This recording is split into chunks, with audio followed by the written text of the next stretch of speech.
Under 19 T20 world cup की team का हिस्सा रही त्रिशा और याशा श्री का शमशाबाद एयरपोर्ट पर रियासती हुकूमत की जानिब से शानदार इस्तकबाल किया गया। वज़ीर स्पोर्ट्स श्रीनिवास गौड़ ने उनका इस्तकबाल किया और उन्हें मुबारकबाद पेश करते हुए नेक तमन्नाओं का इजहार किया। उन्होंने कहा कि तेलंगाना से खिलाड़ियों को मुल्क के लिए तैयार किया जा रहा है। रियासत के कई मकामात पर स्टेडियम्स की तामीर मुकम्मल हो चुकी है और मज़ीद कई मकामात पर स्टेडियम्स की तामीर का काम जल्द मुकम्मल कर लिया जाएगा। इन खिलाड़ियों ने हिंदुस्तानी टीम का हिस्सा बनने पर मसरत का इजहार किया। వీరిద్దరు కూడా ముఖ్యమంత్రి గారిని కల్పిస్తాం। ఇంకా తెలంగాణ క్రీడాకారులు దేశానికి తయారు చేస్తాం। భవిష్యత్తులో ఇప్పటికే దాదాపు 7,500 గ్రామాల క్రీడా ప్రాంగణాలు అయినాయి। 45 నియోజకవర్గాల్లో స్టేడియంలు కంప్లీట్ అయినాయి। ఇంకా క్రీడాకారులకు ప్రోత్సాహం ఇచ్చేటట్టు ప్రపంచంలోనే అత్యధిక జనాభా ఉన్నటువంటి రెండవ దేశంగా మనం చిన్న బుడ్డి దేశాలు కామన్వెల్త్లో ఏషియన్ గేమ్స్లో అనేక పథకాలు వస్తూ ఉన్నాయి। కానీ ఈరోజు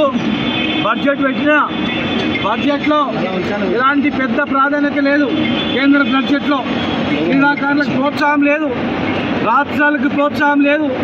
ఈరోజు ఈ రాష్ట్రం నుంచి మహిళలుగా ఇంత పేరు దేశానికి పేరు తెస్తుంటే మరి తెలంగాణ రాష్ట్రానికి ప్రత్యేక నిధులు ఇవ్వాలి, ప్రత్యేక నిధులు కేటాయించేటటువంటి ఆలోచన కూడా లేకుండా కనీసం పట్టించుకోకుండా వివరిస్తాం।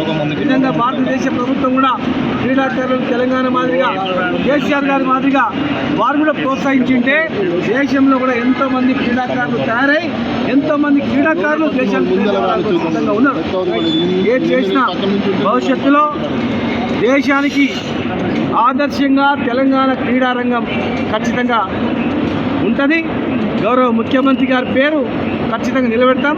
మా చైర్మన్ గారు కానీ మా యొక్క సిబ్బంది కానీ మా కోచ్లు కానీ ఎన్ని కష్టాలున్నా మా కోచ్లు కూడా అందరూ కూడా క్రీడాకారులను తయారు చేయడంలో ముందంజలో ఉన్నారు। వీరిద్దరిని ఫిట్నెస్ ఇచ్చినటువంటి మా సోదరి శాలిని కూడా ఆమె కూడా పట్టుదలతో వాళ్ళని తయారు చేసింది కనుక భవిష్యత్తులో కోచ్లకు కానీ క్రీడాకారులకు కానీ తగిన ప్రోత్సాహం ఉంటుంది।